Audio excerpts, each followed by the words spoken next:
من الشيطان الرجيم. بسم الله الرحمن الرحيم. يا أيها الذين آمنوا اتقوا الله وذروا ما بقي من الربا إن كنتم مؤمنين،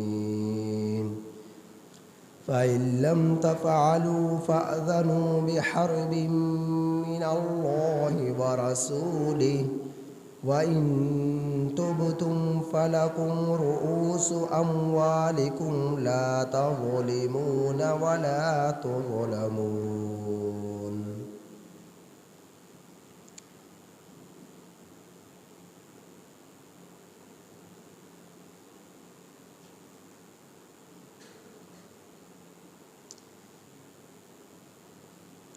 یہ سورہ بقرہ کی آیت نمبر 278 تا 299 آپ حضرات کے سامنے تلاوت. ان آیات کریمہ کا ترجمہ یہ: یا ایھا الذین آمنوا اتقوا اللہ، اے ایمان والو تم لوگ ڈرو اللہ سے. وَذَرُوا مَا بَقِيَ مِنَ الرِّبَا، اور چھوڑ دو اس مال کو جو بچ گیا سود میں سے، اور چھوڑ دو اس چیز کو جو باقی رہی من الربا سود میں سے. ان کنتم مؤمنین، اگر تم لوگ مومن ہو. فَإِن لَّمْ تَفْعَلُوا، پھر اگر نہ تم لوگ باز آئے. فَأْذَنُوا بِحَرْبٍ مِّنَ اللَّهِ، تو تم لوگ تیار ہو جاؤ. بحرب، اللہ کی طرف سے جنگ کے لیے. وَرَسُولِهِ، اور اس کے رسول کی طرف سے. پھر اگر تم لوگ باز نہ آئے تو تیار ہو جاؤ تم لوگ اللہ اور اللہ کے رسول سے جنگ کے لیے. وَإِن تُبْتُمْ، اور اگر تم لوگوں نے توبہ کر لی. فَلَكُمْ رُؤُوسُ أَمْوَالِكُمْ، تو تمہارے لیے تمہارا اصل مال ہے. لا تظلمون، نہ تم لوگ ظلم کرو. ولا تظلمون، اور نہ ہی تم لوگوں پر ظلم کیا جاوے گا.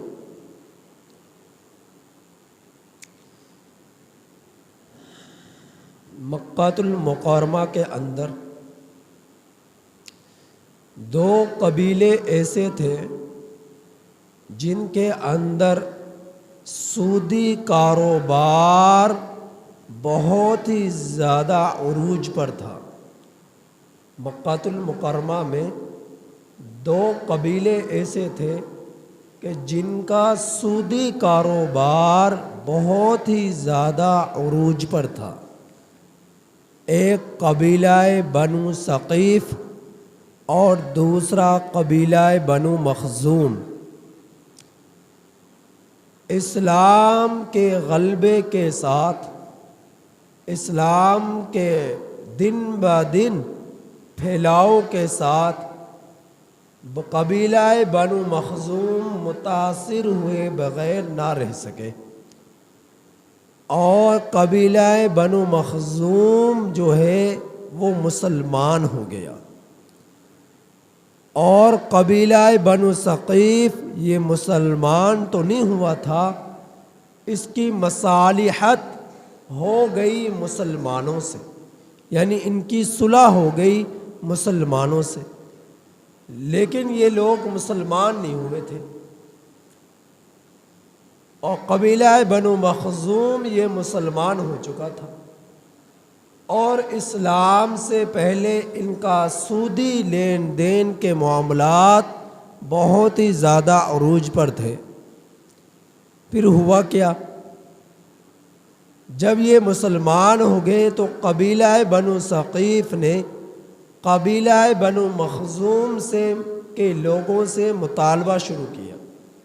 کہ ہمارا جو سود کا مال ہے وہ ہمیں واپس کیا جائے،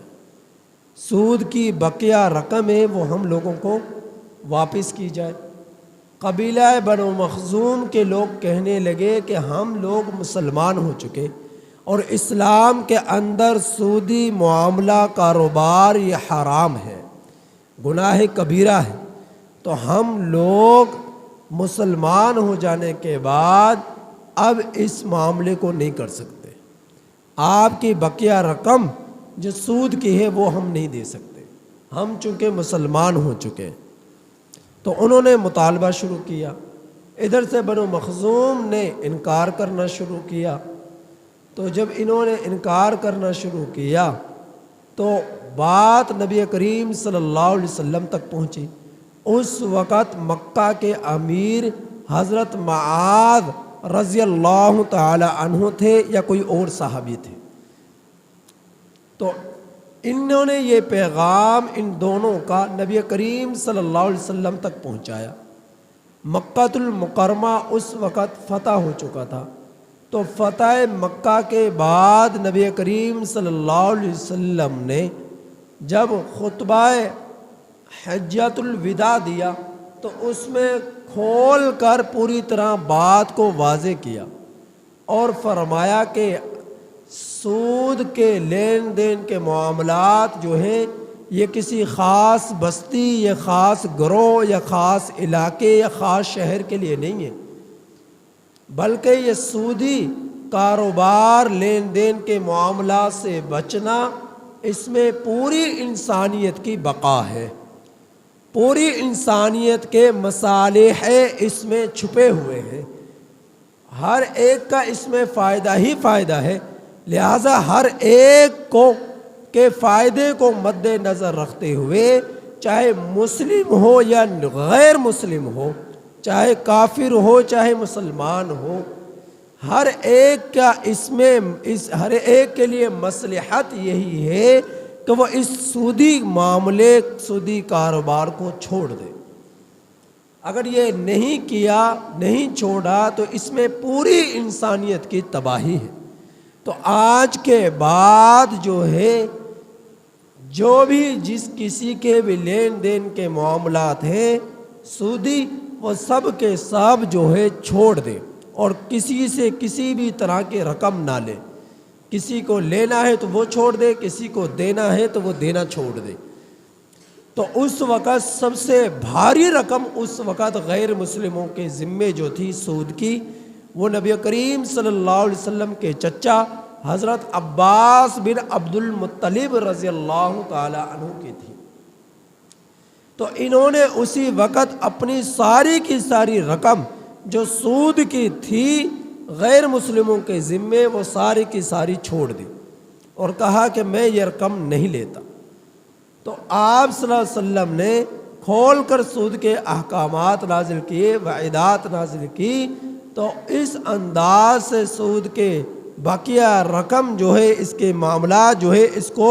مسلمانوں نے ادا کرنے سے اور جن سے لینا تھا ان سے لینے کو انہوں نے چھوڑ دیا، نہ مسلمانوں نے غیر مسلموں سے لیا اور نہ ہی مسلمانوں کے جو دینے کی رقم تھی انہوں نے کسی کو ادا کی، کیونکہ یہ جو ہے کلی طور پر یہ اس کے اندر فعل حرام تھا اور ممنوع تھا اور اللہ کے رسول سے اعلان جنگ کرنا تھا۔ تو قرآن کریم میں اسی واقعے کی طرف اشارہ ہے کہ یا ایھا الذین آمنوا اتقوا اللہ، اے ایمان والو تم ڈرو اللہ سے۔ سب سے پہلے تقوی کا ذکر کیا اور بعد میں وَذَرُوا مَا بَقِیَ مِنَ الرِّبَا کا ذکر کیا کہ سود کے رقم کو چھوڑ دو جو بچی ہے، اور اس کے حکم کو نازل کرنے سے پہلے یہ فرما دیا اپنے رب سے ڈرو، کیونکہ اسلام پر پوری طرح عمل کر انسان تبھی کر سکتا ہے ایک مسلمان جب اس کے دل کے اندر خوف خدا ہو۔ جب اس کے دل کے اندر خوف خدا نہ ہو تو وہ بڑا سا بڑا کام بھی کر گزرتا ہے اور اس کو اپنے لیے عار اور بھار اور شرمندگی اپنے اوپر محسوس نہیں کرتا اگر اس کے دل کا اندر خوف خدا نہ ہو۔ تو جانور صفت وہ بن جاتا ہے، بلکہ جانوروں سے بھی بدتر بن جاتا ہے اگر انسان کے دل کے اندر خوف خدا نہ ہو۔ خوف خدا ہی ایسی چیز ہے جو انسان کو بڑے بڑے جرائم، بڑے بڑے جو برے کام کرنے سے اس کو بچا ڈالتی ہے۔ تو اللہ رب العزت نے سود کے تذکرہ کرنے سے قبل سب سے پہلے یہ بتلایا کہ سب سے پہلے اپنے دلوں میں تم خوف خدا پیدا کرو، اپنے رب کا ڈر پیدا کرو، اپنے دلوں میں اپنے رب سے تقوی اختیار کرو، پرہیزگاری اختیار کرو۔ جب خوف خدا تمہارے اندر آ گیا تو چاہے کتنی ہی بھاری رقم سود کی ہو، تم اسے کو لینے سے بھی اپنے لیے ایک ذرہ بھی برداشت نہیں کرو گے کہ میں سود کا ایک ذرہ، ایک درہم، ایک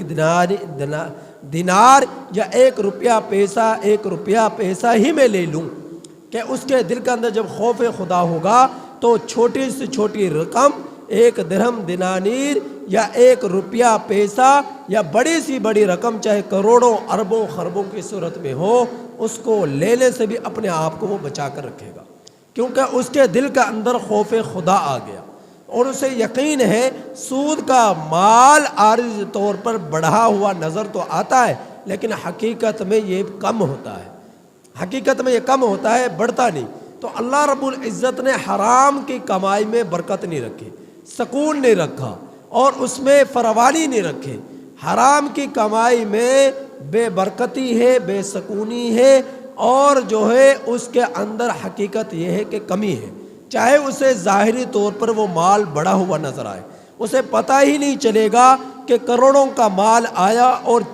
ہاتھوں ہاتھ چند منٹوں سیکنڈوں میں اس سے ختم بھی ہو گیا۔ تو حرام کی کمائی میں اللہ رب العزت نے برکت نہیں رکھی۔ تو فرمایا کہ یا ایھا الذین آمنوا اتقوا اللہ، اے ایمان والو تم ڈرو اللہ سے، وذروا اور چھوڑ دو اس رقم کو جو باقی رہی سود میں سے، ما بقی من الربا جو بچ گئی سود میں سے، ان کنتم مؤمنین اگر تم لوگ مومن ہو۔ لہذا ایمان والوں نے غیر مسلموں سے جو رقم لینی تھی انہوں نے ان کے لیے چھوڑ دی، اور انہوں نے جن کو دینی تھی ان کو حکم ہوا کہ تم بھی ان سے کسی بھی طرح کی رقم کا، جو سود کی رقم ہے اس کا مطالبہ نہ کرو۔ اور فرمایا فَإِن لَّمْ تَفْعَلُوا اگر تم نے سود کی رقم کو نہ چھوڑا، سود کے کاروبار کو نہ چھوڑا، سودی معاملات کو نہ چھوڑا اور سود کی رقم کو نہ چھوڑا، تو اتنی بڑا اعلان اللہ جل جلالہ نے ایسے لوگوں کے لیے کیا کہ اس سے بڑا اعلان کسی اور کے لیے نہ ہوا۔ جتنا بڑا اعلان اللہ رب العزت کی طرف سے سودی کاروبار کرنے والوں کے لیے ہوا، وہ اعلان کیا ہے وہ ذرا ملاحظہ فرمائیے۔ وہ اعلان یہ ہے فَإِن لَّمْ تَفْعَلُوا اگر تم لوگ باز نہ آئے سود کا کاروبار معاملات کرنے سے، تو پھر فَأْذَنُوا تم لوگ تیار ہو جاؤ بِحَرْبٍ مِّنَ اللَّهِ وَرَسُولِهِ اللہ اور اللہ کے رسول سے جنگ کرنے کے لیے۔ اب اللہ اور اللہ کے رسول سے جنگ، یہ کسی دنیا کی سپر پاور میں طاقت ہے کہ وہ اللہ اور اللہ کے رسول سے جنگ کر سکے؟ آج تک اللہ کے سامنے کوئی ظالم سے ظالم بادشاہ نہ ٹک سکا۔ آج تک اللہ کے سامنے ہوائیں اپنی رفتار میں اپنی مرضی نہ چلا سکی۔ آج تک اللہ کے سامنے دریا اپنی مرضی نہ چلا سکے، چرند پرند اپنی مرضی نہ چلا سکے، جنات اور فرشتے اپنی مرضی نہ چلا سکے، تو پھر آج کا یہ انسان جو سود کا کاروبار کرے اللہ اور اللہ کے رسول سے کس طرح جنگ کر سکتا ہے؟ کس طرح جنگ کر سکتا ہے؟ براہ راست اعلان جنگ کا اعلان ہے ایسے لوگوں کے لیے جو سود کا کاروبار کرتے ہیں، آپ اندازہ کیجئے کتنے لوگ ہیں جو سود کا کاروبار کرتے ہیں،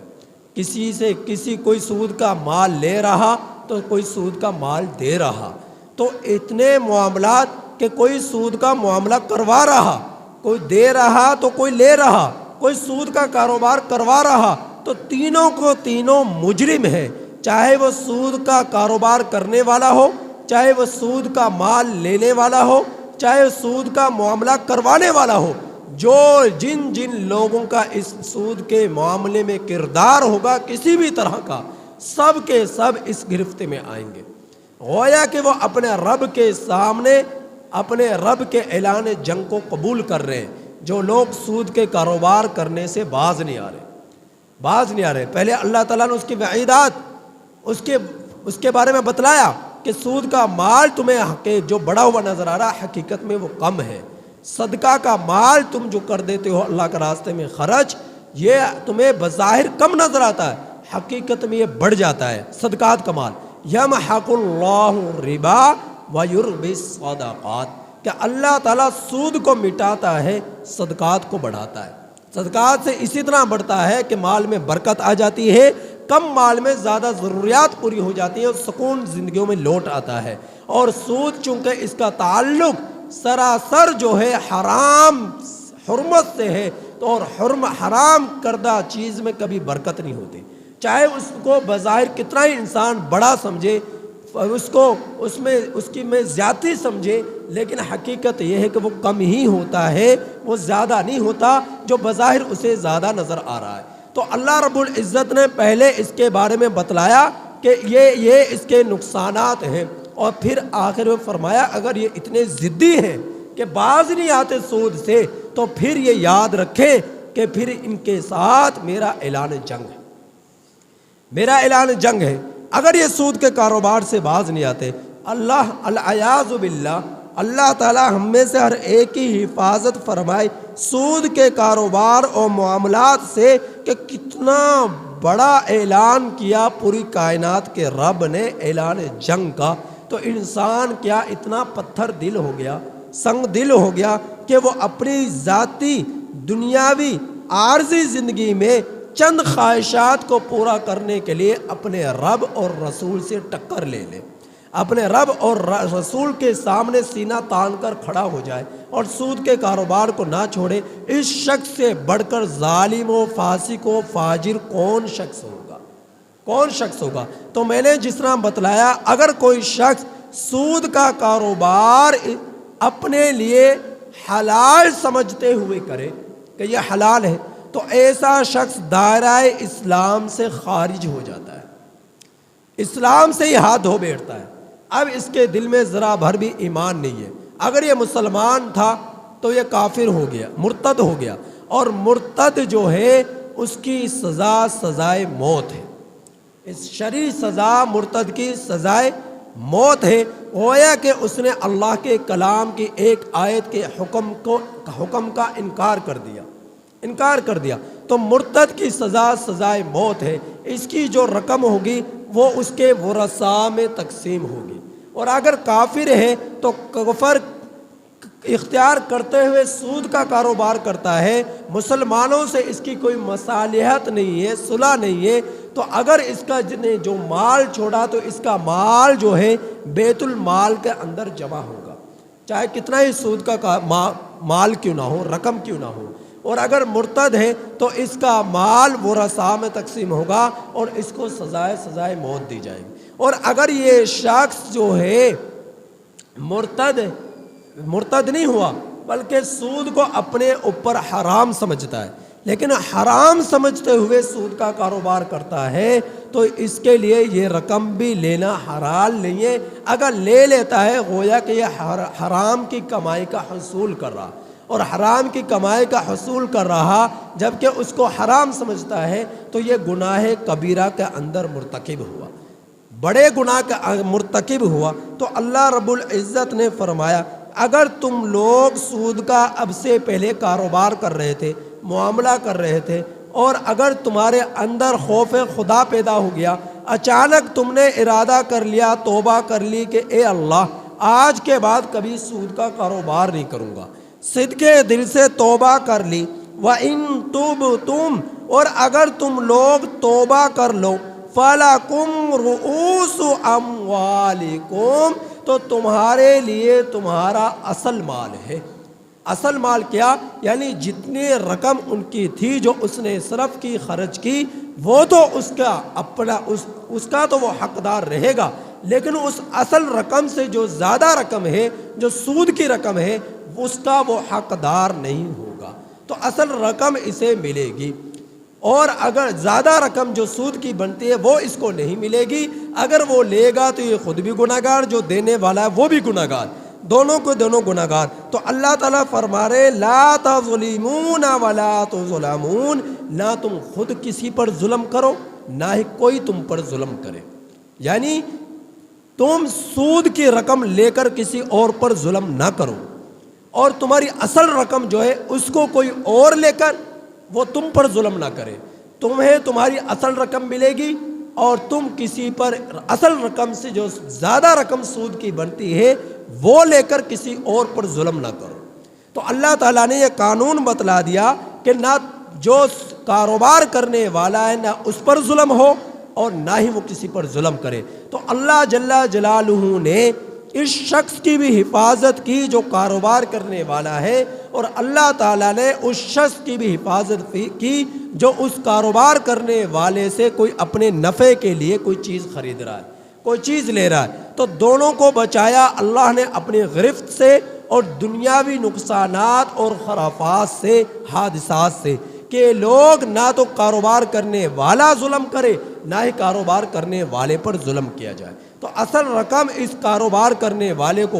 جو ہے مل کر رہے گی، وہ اس کا حق ہے، اصل رقم سے جو اضافی رقم ہوگی وہ اس کا حق نہیں بلکہ دوسرے شخص پر ظلم ہے جس سے سود کی رقم لی جا رہی ہے۔ تو اللہ تعالیٰ فرما رہے نہ خود کسی پر ظلم کرو نہ ہی تم پر کوئی ظلم کرے۔ تو ان آیات کریمہ میں یہ وعیدات سود کے کاروبار کے کرنے والے کے لیے ہے، اور اس میں جو ہے اللہ رب العزت نے توبہ کا بھی دروازہ کھولا ہے کہ جو شخص چاہے کتنا ہی سود کا کاروبار کیوں نہ کر رہا ہو، اگر صدقے دل سے توبہ کر لے تو تمہارا رب اس کی توبہ کو قبول بھی کرے گا، اور جو توبہ قبول کر لی تو اس کے سارے گزشتہ گناہ جو ہے وہ معاف ہو جائیں گے، سارے گزشتہ گناہ جو ہے اس کے معاف ہو جائیں گے جس شخص نے توبہ کر لی سودی کاروبار سے۔ اللہ تعالیٰ سے دعا ہے کہ اللہ تعالیٰ ہمیں ان آیات کریمہ کی صحیح سمجھ عطا فرمائے اور سودی معاملات سے ہم سب کی حفاظت